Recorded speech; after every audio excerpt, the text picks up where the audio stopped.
નમસ્કાર મિત્રો, હું છું વિનોદ અને સ્વાગત છે તમારું મારી આ યુટ્યુબ ચેનલ ઉપર।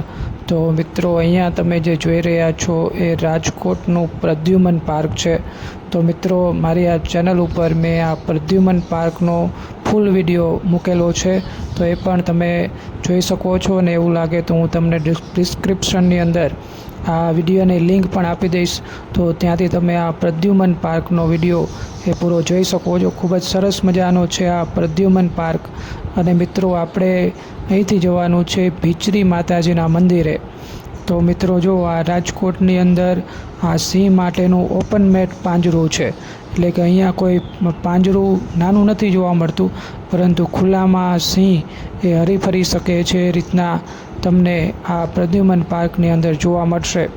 તો મિત્રો, તમે જ્યારે આ રાજકોટની અંદર આવો છો તો આ પ્રદ્યુમન પાર્કની મુલાકાત લેવાનું પણ ભૂલતા નહીં। તો મિત્રો, આપણે જવાનું છે અહીંયાથી એ ભીચરી માતાજીના મંદિરે। તો મિત્રો, આ પ્રદ્યુમન પાર્ક છે ત્યાંથી માત્ર 3.5 કિલોમીટરના અંતરે જ આ ભીચરી માતાજીનું મંદિર આવેલું છે। અને માર્કેટિંગ યાર્ડથી એ બાજુના રસ્તેથી આ મંદિરે તમે આવી શકો છો। મિત્રો, ડુંગરો છે મંદિરનો, એટલે ડુંગરો ચડવાનો છે આપણે, તમારું બાઇકને એ પણ જશે। તો એ રીતના તમે આ ભીચરી માતાજીના મંદિરે એ આવી શકો છો મિત્રો। તો મિત્રો, જો અહીંયા વાઘ પણ એ આંટા મારી રહ્યો છે। તો આ બધા પ્રદ્યુમન પાર્કના મિત્રો મેં તમને થોડા ઘણા એ અહીંયા વિડીયો બતાવવાનો પ્રયત્ન કર્યો છે। તો આ પ્રદ્યુમન પાર્કની મુલાકાતે હોય તો આ પણ લઈ શકો છો, અને ત્યાંથી ભીચરી માતાજીના મંદિરે પણ જઈ શકો છો। એટલા માટે મિત્રો, તો આ વિડીયોને પણ પૂરેપૂરો જોજો, અને મિત્રો આ ભીચરી માતાજીના મંદિરના વિડીયોને પણ છેલ્લે સુધી જોજો મિત્રો। ખૂબ જ સરસ મજાની એવી જાણકારી તમને મળી રહેશે। તો મિત્રો, ભીચરી માતાજીના મંદિરને કારણે આખા ગામનું નામ પણ ભીચરી ગામ એવું પડેલું છે। તો જો આપણે આ ડુંગર ઉપર આવી ગયા છીએ, જે ભીચરી માતાજીનું મંદિર છે ત્યાંથી આવું કંઈક સુંદર મજાનું એ દ્રશ્ય આપણને જોવા મળે છે। પર્વત પર હોવા છતાં એનો ઢાળ એ રીતનો છે મિત્રો કે ત્યાં ટુ વ્હીલ અને કાર જેવા વાહનો છેક ઉપર સુધી જઈ શકે છે। અને આ સ્થળ પ્રાકૃતિક સૌંદર્યથી ભરપૂર છે મિત્રો। તમે પાછળ જોઈ શકતા હશો કે સરસ મજાના એ વૃક્ષો અહીંયાથી તમને દેખાઈ રહ્યા છે। અને આ ડુંગર ઉપરથી મિત્રો તમને લાલપરી તળાવ અને આખું રાજકોટ શહેરનો એ અદ્ભુત નજારો પણ તમને જોવા મળશે મિત્રો। અત્યારે ધુમ્મસ ખૂબ જ વધારે છે, એટલા માટે તમને એ અત્યારે આખું શહેર અને લાલપરી એ તળાવ નહીં જોવા મળે, પરંતુ જો પાછળ આખા સરસ મજાના ખેતરો એ તમને અહીંયા જોવા મળે છે। મિત્રો, અહીં ભીચરી માતાજીમાં મીઠાની માનતા રાખવામાં આવે છે, અને જેટલા મીઠાની માનતા કરી હોય તેનાથી ડબલ મીઠું એ માનતા પૂરી થતાં એ ચડાવવાનું હોય છે, એવી મિત્રો અહીંયા આપણને માન્યતા એ જોવા મળે છે।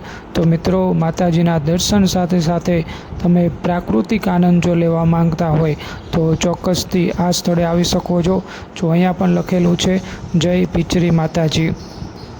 તો મિત્રો, આ મંદિર એ 5000 વર્ષ કરતાં પણ વધુ પૌરાણિક હોવાનું એ માનવામાં આવે છે મિત્રો।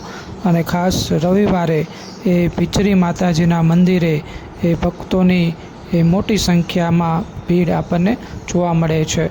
તો જો મિત્રો, આ રીતના અહીંયા તમે જો ત્યાં એક લપસ્યા છે ખાવ તો એ બધા રોગ પણ મટી શકે છે। તો મિત્રો, આ ભીચરી માતા એટલે ખોડિયાર માતાજીનો જ અવતાર છે। અહીં 7 બહેનો તમને જો બિરાજમાન થયેલા જોવા મળે છે, અને એની બાજુમાં જ એ ખોડિયાર માતાજીના ભાઈ મેરલીઓ એ પણ બિરાજમાન છે। તો આવું તમને ભાગ્યે જ જોવા મળશે। અહીંયા ખોડિયાર માતાજી ન કહેતા ભીચરી માતાજી જ કહેવામાં આપણને જોવા મળે છે। તમને બધાના મોઢે એ ભીચરી માતાજી જ જોવા મળશે મિત્રો। તો જો આ રીતની ધજા પણ ત્યાં ફરકી રહી છે, અને સરસ મજાનું એવું વાતાવરણ પણ અહીંનું આપણને જોવા મળે છે। તો જો મિત્રો, આ ધ્રુવ અહીંયા લપસ્યા ખાય છે મિત્રો। એક લપસ્યા જેવા ઢાળની એ માનતા રાખવા અહીંયા 7 વાર લપસ્યા ખાવાના હોય છે મિત્રો। અને પિચરી માતાજીની માનતાથી ઘણા બધા રોગો પણ દૂર થયા હોવાની માન્યતા અહીંયા જોવા મળે છે. તો જો આવું ઢાળ આકારનું એ તમને અહીંયા જોવા મળશે મિત્રો. તો 7 વખત તમારે એ રીતના લપસ્યા ખાવાના હોય છે. તો મિત્રો અહીં અષાઢી બીજ ઉપર એ ઉત્સવ થાય છે અને આ પ્રસંગે અહીં લાપસી ઉત્સવ પણ ઉજવાય છે. તો મિત્રો દર રવિવારે આ મંદિર તરફથી અન્નક્ષેત્ર પણ ચલાવવામાં આવે છે. તો મિત્રો જો આપ બહારથી આવતા હોય તો બપોરે ત્યાં પ્રસાદીનો લાભ પણ લઈ શકો છો. તો જો મિત્રો આપણે આ ડુંગર ઉપર છીએ અને મિત્રો આ રીતનું કંઈક ત્યાંનું સૌંદર્ય આપણને જોવા મળે છે. તો મિત્રો વિડીયો ગમે તો એક લાઈક આપી દેજો.